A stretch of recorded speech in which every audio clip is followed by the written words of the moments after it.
ബോബി ചെമ്മണ്ണൂരിന്റെ ജാമ്യ ഹർജി ഹൈക്കോടതി പരിഗണിച്ച് വരികയാണ്, അല്ലെങ്കിൽ പരിഗണിച്ച് തുടങ്ങിയിരിക്കുന്നു. എസ് രാഗിൻ വിവരങ്ങളുമായുണ്ട്. രാഗിൻ, ബോബി ചെമ്മണ്ണൂരിനെ സംബന്ധിച്ച് നിർണായക ദിനമാണ്. ഒരു ദിവസം പോലും ജയിലിൽ കിടക്കേണ്ടി വരില്ല എന്ന് വിചാരിച്ച ആൾ 5 ദിവസം കിടന്നു. ഇപ്പോൾ ജാമ്യാപേക്ഷ പരിഗണിച്ച് തുടങ്ങിയെന്ന് ഞാൻ മനസ്സിലാക്കുന്നു. എന്താണ് വിശദാംശങ്ങൾ? ജാമ്യാപേക്ഷ ഇപ്പോൾ ഹൈക്കോടതി പരിഗണിക്കുകയാണ്. ബോബി ചെമ്മണ്ണൂരിന്റെ അതിൽ ഏറ്റവും പ്രധാനപ്പെട്ട കാര്യമെന്ന് പറയുന്നത് ഇതിൽ സർക്കാർ എതിർപ്പ് അറിയിച്ചിരിക്കുകയാണ്. ഇതോടൊപ്പം തന്നെ ഹൈക്കോടതി ചോദിച്ചു കസ്റ്റഡി തുടരേണ്ട ആവശ്യം എന്താണ് എന്ന കാര്യം ഹൈക്കോടതി സർക്കാരിനോട് ചോദിച്ചു. അപ്പോൾ സർക്കാർ ഇപ്പോൾ മറുപടി നൽകുകയാണ്. അതായത് ഹണി റോസിനെ മോശമാക്കാൻ ഈ ബോബി ചെമ്മണ്ണൂർ ശ്രമിച്ചു എന്ന് സർക്കാർ കോടതിയിൽ പറഞ്ഞിട്ടുണ്ട്. ഇതോടൊപ്പം തന്നെ തുടർച്ചയായിട്ടുള്ള അപമാനം അല്ലെങ്കിൽ തുടർച്ചയായിട്ടുള്ള രീതിയിലുള്ള അവഹേളനമാണ് നടന്നിരിക്കുന്നത് എന്ന കാര്യവും പറഞ്ഞു. അശ്ലീല പരാമർശങ്ങൾ ഇങ്ങനെ തുടർച്ചയായി നടത്തിയിട്ടുണ്ട് ഈ ബോബി ചെമ്മണ്ണൂർ എന്ന കാര്യവും സർക്കാർ ഇപ്പോൾ കോടതിയെ അറിയിച്ചിരിക്കുകയാണ്. നേരത്തെ ഹൈക്കോടതി ചോദിച്ചു എന്തുകൊണ്ടാണ് കസ്റ്റഡി തുടരേണ്ടതെന്ന ചോദ്യത്തിന് പ്രധാനമായ രീതിയിൽ സർക്കാർ മറുപടി പറഞ്ഞിരിക്കുന്നത് ഇത് സമൂഹത്തിന് സന്ദേശമാകണം ഈ ഒരു നിലപാട്. കാരണം ഇത്തരത്തിൽ തുടർച്ചയായ രീതിയിൽ ഈ ഒരു ക്രൈം നടത്തുന്ന വ്യക്തിയാണ് ഈ ബോബി ചെമ്മണ്ണൂർ എന്ന കാര്യമാണ് സർക്കാർ ഇപ്പോൾ കോടതിയിൽ ചൂണ്ടിക്കാണിച്ചിരിക്കുന്നത്.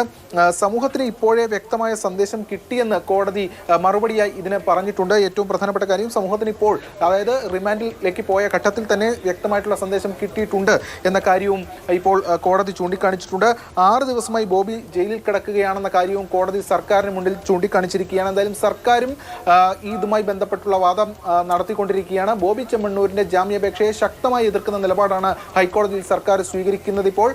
അതോടൊപ്പം തന്നെ അതായത് ഒരു സന്ദേശം നൽകാൻ വേണ്ടിയാണ് ജയിലിൽ തുടരേണ്ടത് എന്നുള്ള വാദം നിയമപരമായി അംഗീകരിക്കപ്പെടാൻ കഴിയുമോ? ശരിയാണ്, സ്വാഭാവികമായി ഇപ്പോൾ ഉന്നയിക്കപ്പെടാവുന്ന ഒരു കാര്യമാണ്. സർക്കാരിന് അങ്ങനെ ഒരു നിലപാടും എടുക്കാൻ കഴിയും. പക്ഷെ പ്രതിഭാഗം സ്വാഭാവികമായും ശക്തമായി അതിനെ ചോദ്യം ചെയ്യില്ലേ? ബെയിൽ എന്നുള്ളത് അവകാശമാണ് എന്നുള്ളതാണല്ലോ. സ്വാഭാവികമായിട്ടും പ്രതിഭാഗം അത് ചോദ്യം ചെയ്യും. അതിന്റെ പ്രതിഭാഗത്തിന്റെ വാദം നടക്കാൻ പോകുന്നതേ ഉള്ളൂ. എന്തായാലും സർക്കാർ ഇപ്പോൾ പ്രധാനമായും വ്യക്തമാക്കിയിരിക്കുന്നത് ബോബി ചെമ്മണ്ണൂർ നടത്തിയിട്ടുള്ള ക്രൈം സംബന്ധിച്ചുള്ള കാര്യങ്ങൾ വിവരിക്കുകയാണ്. മാത്രമല്ല തുടർച്ചയായിട്ടുള്ള അപമാനമാണ് അല്ലെങ്കിൽ അധിക്ഷേപമാണ് നടത്തിയിരിക്കുന്നത് എന്ന കാര്യവും സർക്കാർ ഇപ്പോൾ കോടതിയിൽ ചൂണ്ടിക്കാണിച്ചിരിക്കുന്നു. അതോടൊപ്പമാണ് ഈ സമൂഹത്തിന് സന്ദേശമാകണം. കാരണം ഇത്തരത്തിൽ ഒരു വളരെ സ്ട്രിക്റ്റ് ആയിട്ടുള്ള വളരെ ശക്തമായിട്ടുള്ള നടപടിയായിരിക്കും ഇത്തരം സമൂഹ മാധ്യമങ്ങളിൽ പോസ്റ്റ് ഇടുന്ന അല്ലെങ്കിൽ അപഹേളനം, ദ്വയാർത്ഥ പ്രയോഗം, അശ്ലീല പരാമർശങ്ങൾ ഇത്തരത്തിൽ പോസ്റ്റ് ഇടുന്നവർക്ക് ഉണ്ടാകുക എന്ന രീതിയിലുള്ള ഒരു കാര്യമായിരിക്കണം എന്ന കാര്യമാണ് സർക്കാർ കോടതിക്ക് മുന്നിൽ വച്ചിരിക്കുന്നത്. പക്ഷേ അപ്പോൾ കോടതി ഒരു മറുചോദ്യം എന്ന നിലയിൽ ചോദിച്ചിരിക്കുകയാണ്. ഇപ്പോൾ തന്നെ അത് സന്ദേശമായി തന്നെ കിട്ടിയിട്ടുണ്ട്. കാരണം എന്നതാണ് കോടതി മുന്നോട്ട് വെച്ചിരിക്കുന്നത്. അതിൽ അറസ്റ്റ് ഉൾപ്പെടെയുള്ള കാര്യങ്ങളുണ്ടായി. ഇത്രയും ദിവസം ജയിലിലാണെന്ന കാര്യവും കോടതി സർക്കാരിന് മുന്നിൽ ചൂണ്ടിക്കാണിച്ചിരിക്കുകയാണ്. കഴിയുന്നതുമായ മറ്റു പല കാര്യങ്ങൾ കൂടിയുണ്ടല്ലോ രാഗൻ. അതായത് ഇൻഫ്ലുവൻസ് ചെയ്യാൻ കഴിയുന്ന ആളുകളുടെ പണത്തിന്റെ അവിടെ നിന്ന് മാറിപ്പോകാനുള്ള സാഹചര്യത്തിന്റെ ഒക്കെ കാര്യങ്ങൾ ഇതൊക്കെ കൂടി ചൂണ്ടിക്കാണിക്കുന്നുണ്ടോ?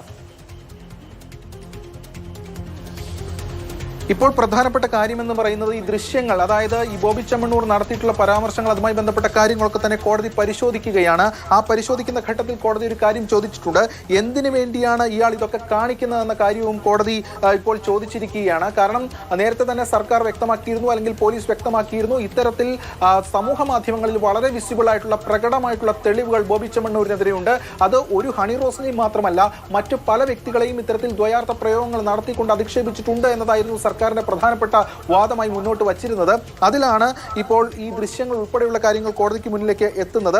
ആ ഘട്ടത്തിലാണ് എന്തിനു വേണ്ടിയിട്ടാണ് ഇയാൾ ഇതൊക്കെ കാണിക്കുന്നത് എന്ന കാര്യവും കോടതി ഇപ്പോൾ ചോദിച്ചിരിക്കുന്നത്. എന്തായാലും ഹണി റോസ് അവരുടെ മാന്യതയാണ് കാണിച്ചതെന്ന കാര്യവും കോടതി ഇപ്പോൾ ചൂണ്ടിക്കാണിച്ചിട്ടുണ്ട്. എന്തായാലും ഈ കുന്തിദേവി പ്രയോഗം അടക്കം ഹണി റോസിന്റെ മാന്യതയാണ് എന്ന് പറയുന്നത് കോടതിയാണ് എങ്കിൽ ബോബി ചെമ്മണ്ണൂരിനെ അനുകൂലിക്കുന്നവരും ഉന്നയിക്കുന്ന ഒരു പ്രധാനപ്പെട്ട വാദത്തെ കോടതി തന്നെ ഖണ്ഡിക്കുകയാണ്. എന്തുകൊണ്ട് അന്ന് പരാതി ഉന്നയിച്ചില്ല എന്ന വാദത്തെ? തീർച്ചയായും ഇവിടെ ഇപ്പോൾ കോടതി സർക്കാരിനോട് ചോദിച്ചിരിക്കുന്ന ഒരു പ്രധാനപ്പെട്ട ചോദ്യം, 6 ദിവസമായി ബോബി ജയിലിൽ കിടക്കുകയാണല്ലോ, അപ്പോൾ സമൂഹത്തിന് വ്യക്തമായ സന്ദേശം കിട്ടിയില്ലേ എന്നുള്ള ചോദ്യമാണ്. ഇവിടെ ഇപ്പോൾ സാധാരണ നിലയിൽ ജാമ്യം കിട്ടാവുന്ന വകുപ്പുകളാണ് ഞാൻ പറയുന്നത്. സ്റ്റേഷൻ ജാമ്യമല്ല, അല്ലാതെ നിലയിൽ ഇപ്പോൾ ഒരു മജിസ്ട്രേറ്റിന് മുമ്പിൽ പോയാൽ ജാമ്യം കിട്ടാവുന്ന വകുപ്പുകളാണ്. പക്ഷേ ഇവിടെ വളരെ ശക്തമായ ഒരു ഡിറ്ററന്റ് വേണം, ശക്തമായ ഒരു സന്ദേശം സമൂഹത്തിന് നൽകണമെന്ന ഉദ്ദേശം മജിസ്ട്രേറ്റ് കോടതിക്കും അടിയന്തരമായി ഈ കേസ് പരിഗണിക്കാതിരുന്ന ഹൈക്കോടതിക്കും ഉണ്ടായിട്ടുണ്ട്. അത് 6 ദിവസം കൊണ്ട് സെർവ് ചെയ്യപ്പെട്ടിട്ടില്ലേ എന്ന ചോദ്യമാണ് സർക്കാരിനോട് കോടതി ചോദിക്കുന്നത്. അങ്ങനെ ചോദിക്കാൻ കാരണം ഇത് ഈ റിമാൻഡ്, അതായത് ജുഡീഷ്യൽ കസ്റ്റഡി നീട്ടണം എന്ന ആവശ്യം സർക്കാർ ഉന്നയിക്കുന്നത് കൊണ്ടാണ് അങ്ങനെ ഒരു ചോദ്യം അവിടെ സംഗതമാവുന്നത്. ജാമ്യം കൊടുക്കുകയാണെങ്കിൽ ജാമ്യത്തിന് കർശനമായ വ്യവസ്ഥകൾ വേണം എന്ന് സർക്കാർ ആവശ്യപ്പെടുന്നുണ്ട്.